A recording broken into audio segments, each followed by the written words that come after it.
Hello friends, welcome to Dhana's tips. இன்றைக்கி நம்ம கோதுமை மாவை வச்சு ரொம்ப டேஸ்டியான கிறிஸ்பியான ஷெல் சிப்ஸ் எப்படி பண்ணுறதுன்னு பார்க்கலாம்.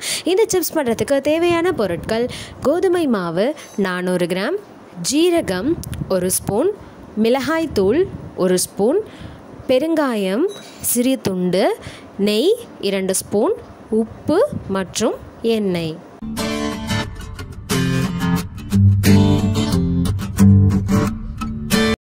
ஒரு பெரிய பவுல் எடுத்துக்கலாம். அதில் கோதுமை மாவு, மிளகாய் தூள், ஜீரகம், உப்பு இது எல்லாத்தையும் சேர்த்துக்கலாம். நான் இன்றைக்கி கட்டி பெருங்காயம் யூஸ் பண்ண போகிறேன். கட்டி பெருங்காயம்ங்கிறதுனால அதில் கொஞ்சமாக தண்ணி சேர்த்து கட்டி பெருங்காயத்தை கரைச்சி அந்த தண்ணியை இதில் சேர்த்துக்கிறேன். அடுத்து இதில் 2 ஸ்பூன் நெய் சேர்த்துக்கலாம். நெய் சேர்த்து முடித்ததுக்கப்புறமா கொஞ்சமாக தண்ணி சேர்த்து இது நல்லா மிக்ஸ் பண்ணி விட்டுக்கலாம். இது பார்த்திங்கன்னா சப்பாத்தி மாவு பதத்துக்கு வரணும். இது ரொம்ப தண்ணி ஆகிடக்கூடாது. அதனால் கொஞ்சமாக தண்ணி சேர்த்து மிக்ஸ் பண்ணி விட்டுக்கலாம்.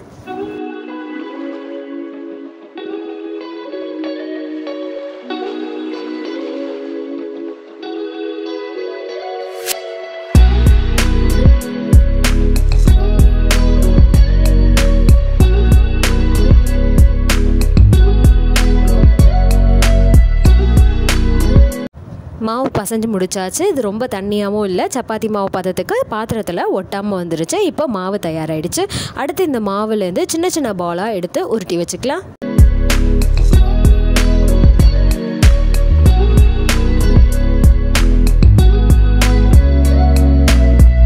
அடுத்து யூஸ் பண்ணாத ஒரு புது சீப்பை எடுத்து அந்த சீப்போட 2 சைட்லேயும் எண்ணெயை தடவி விட்டுக்கலாம்.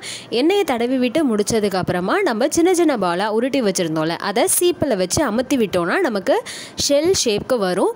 அதை அழகாக மடக்கி விட்டு நல்லா ஒரு ரோல் மாதிரி சுருட்டி எடுத்துக்கலாம். இதே மாதிரி எல்லா மாவையும் இந்த மாதிரி சின்ன ஷெல்ஸாக உருட்டி எடுத்துக்கலாம்.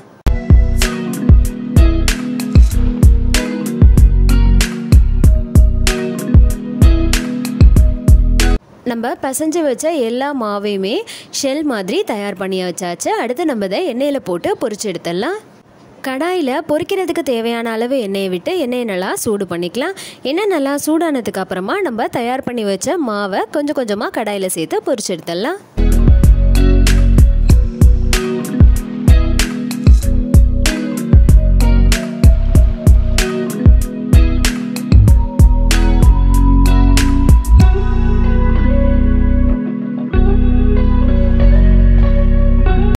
இப்போது சிப்ஸ் பார்த்திங்கன்னா 2 பக்கமுமே நல்லா செவந்து வறுபட்டுடுச்சு.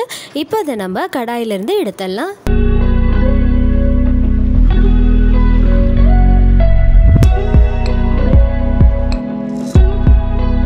இதே மாதிரி கொஞ்சமாக நம்ம ஷெல் சிப்ஸை சேர்த்து பொரிச்சு எடுத்துடலாம்.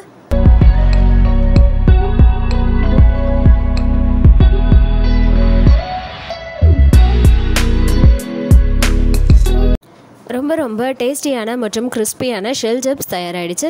ட்ரை பண்ணிவிட்டு எப்படி இருக்குன்னு கமெண்ட் பண்ணுங்கள். சேனலுக்கு சப்ஸ்கிரைப் பண்ணுங்கள். மறக்காமல் பக்கத்தில் இருக்க பெல் ஐகானை கிளிக் பண்ணிக்கோங்க. தேங்க்யூ.